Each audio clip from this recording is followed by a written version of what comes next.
In 1987, director Paul Verhoeven created the perfect movie, an R-rated, hilarious, and action-packed film with something to say about the world around it. I'd buy that for $1. And hell, it even sold toys. You'd have never guessed that the inevitable franchise would spawn only 2 follow-up films before being put to rest by 1993's disastrous third entry. I am now authorized to be loyal as a puppy. Fast forward to 2014, and a time when Hollywood's prime directive is to remake and reboot nostalgic IP, often to the considerable dismay of at least some of their respective fan groups. To their credit, however, Sony Pictures hired a visionary and fearless director perfect for upsetting the status quo, much like Verhoeven had done more than 30 years earlier.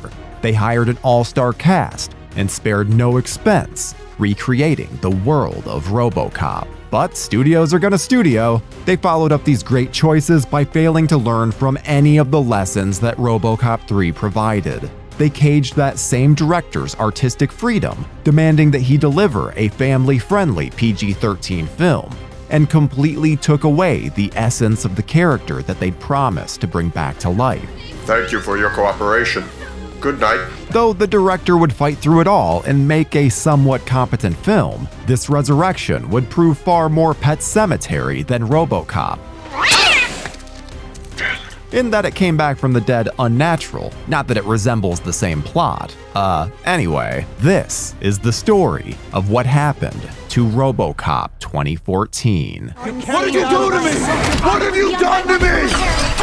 The announcement of a RoboCop reboot came from Sony's Screen Gems back in 2005. 3 years later, after MGM announced that they were also looking to revive the property, celebrated director Darren Aronofsky was announced at San Diego Comic-Con as the film's director. It would be written by The Haunting and 13 Days writer David Self.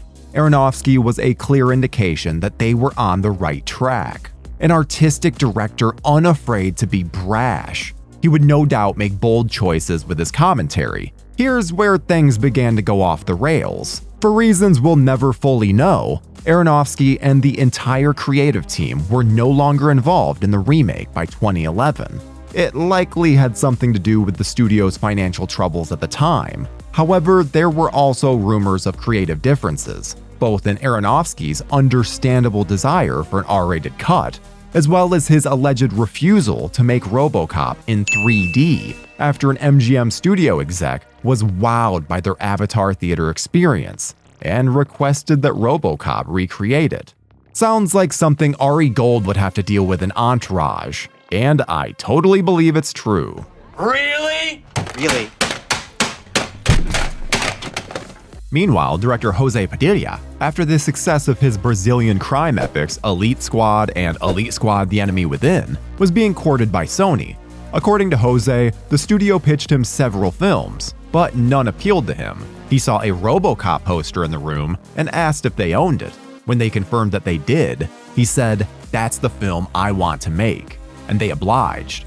And it made perfect sense. Anyone who had seen the Elite Squad films and the way the sprawling action movies entertained, while also exploring the relationship between law enforcement and politics, knew that this was a match made in heaven. If you take nothing else from this video, check out the Elite Squad films. RoboCop fans should love them.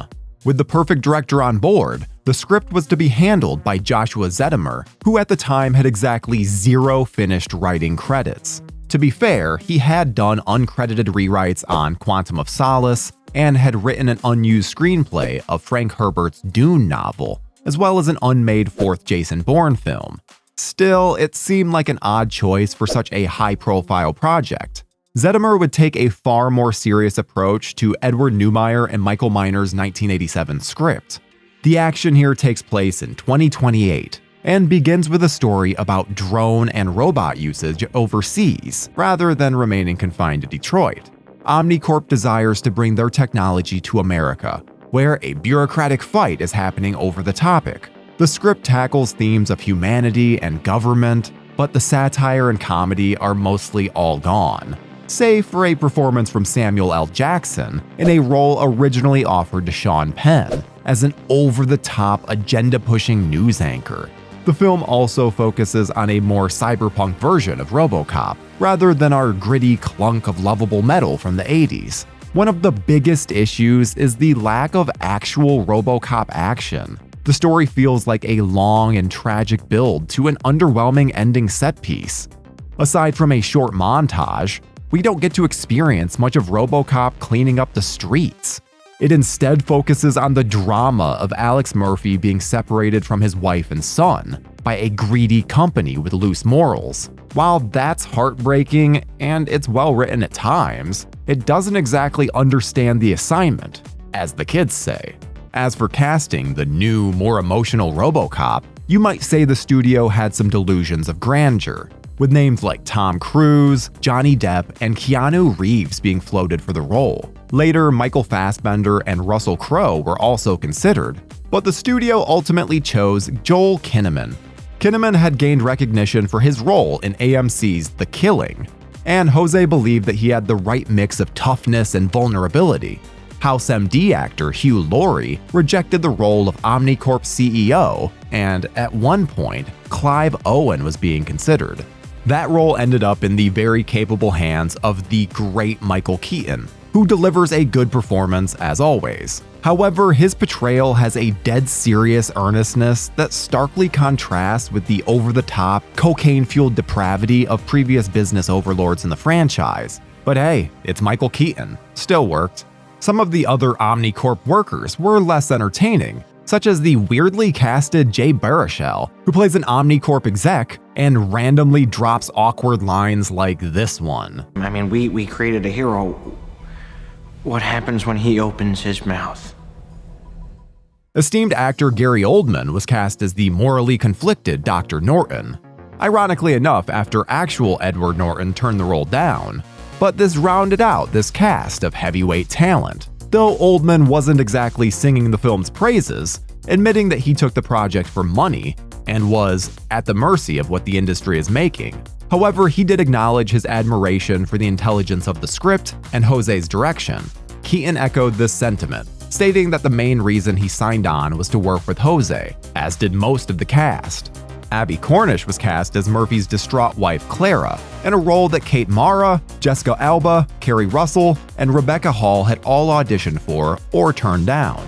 Jackie Earle Haley joined the cast as a character named Rick, who works with robots and humans but has an inexplicable hatred for those who are a mix of both. His hatred for RoboCop is so irrationally over the top that one has to wonder if there's not a deleted scene of RoboCop sleeping with his wife on the special features menu. There's gotta be something. RoboCop was mostly filmed in Toronto and Vancouver during a hot summer. So hot, in fact, that Kinnaman claimed to have lost 20 pounds in the first week of filming due to the heat and discomfort inside the suit. And Kinnaman wasn't the only one troubled by the new suit. When the first leaked set photos and official promo shots of the suit surfaced in 2012, they were met with overwhelming negativity. Instead of the beloved, clunky, but still cool RoboCop design of the 80s, Robo now wore a thinner, shinier, and black version of what once was, and fans revolted, complaining that it looked like any other Batman or Iron Man type armor, and that it was generic and lacked the personality of what came before. Even Kinnaman admitted that he didn't get the suit at first, saying he had to quell all of his instincts over the course of filming. Specifically, why the suit was so different from the original. RoboCop 2014 was off to a bad start in the public eye. Gone was the original look and gritty street feel of the original. The city felt sleeker, and Robo's mechanics and databases were far more cyberpunk than anything that had come before. Everything just felt different. The suit, the special effects, and the characters weren't bad by any means. It just didn't feel like RoboCop. Even with the small hints of the original title track hidden within Pedro Bromfman's score, who, by the way, achieved his sound by blending the sounds of both acoustic and electric instruments to symbolize Murphy's transformation, which is extremely thoughtful and kinda cool. Effects supervisor Jamie Price had quite the daunting task ahead of him on the visual side of things.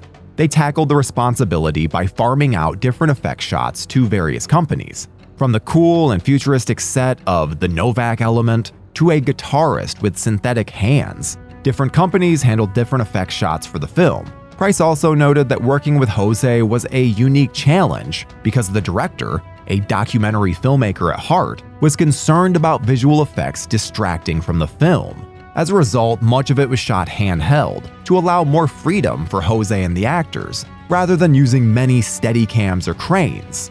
For the Ed 209 scenes, the filmmakers wanted to honor what had come before, while incorporating realistic motion for today. Though CGI was used, they did have a physical wireframe version of the Ed 209 on set that they could physically move around before cutting it out in post and replacing it with a CGI version. For the new M208s, human stunt actors wearing suits covered in tracking markers were used on set before being digitized in post. As the budget and the special effects ballooned, so did the calls for the film to be PG-13. This was undoubtedly one of the most damaging decisions of all, a sentiment of which both Kinnaman and Jose agreed. In fact, during one of Kinnaman's first interviews after landing the role, he said, "Of course it's going to be R-rated. Only an idiot would make a PG-13 RoboCop film." Before waking up the next day to 47 missed calls from the studio. They also kept close tabs on Jose, making sure that he was delivering the desired family-friendly-ish entertainment. This became so frustrating for Jose that he phoned a director friend of his and vented that the project had been pure suffering. He said that for every 10 ideas he had, 9 of them were cut, and that he'd never want to work on the production this size again. The contents of the conversation were unintentionally leaked to the press by his friend before they even had finished filming, which naturally caused further strain between Jose and the studio. RoboCop was finally released upon the world in February of 2014, coming in third place on its own opening weekend, behind George Clooney's Monuments Men and the Lego Movie. Before we continue with our video, here's a reminder to click the Store tab on any of our JoBlo channels and browse our collection of the latest and freshest designs in our merch store. Go get you some. The ultimate haul for this flick, with a budget of around $130 million, wasn't so bad on paper, as it pulled in over $242 million worldwide, but it hadn't blown the minds, arms, or legs off of anyone either. Surprisingly, the critics' reaction to Robo and his new look were rather tame. The film sits at a 50% rotten rating on Rotten Tomatoes, a website that you may never take seriously again when you learn that its score is nearly double the rating of RoboCop 2, which sits at a mere 28% rotten, which, to put eloquently, is total horseshit.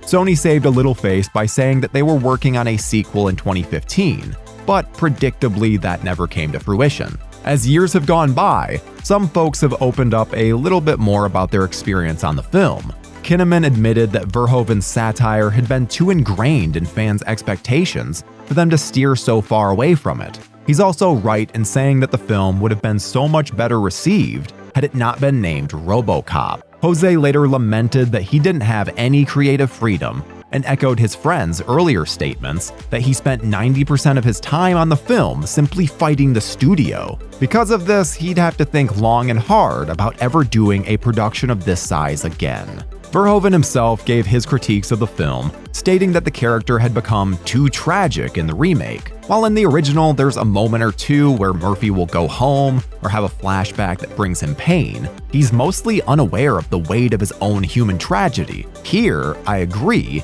that the film becomes far too depressing and bleak for its audience to be able to experience the entertainment that the first film provided, and is still providing today. And that, my friends, is what happened to RoboCop 2014. With hopefully more to come from Amazon, James Wan, and their supposed RoboCop TV series, of which I would happily buy for $1.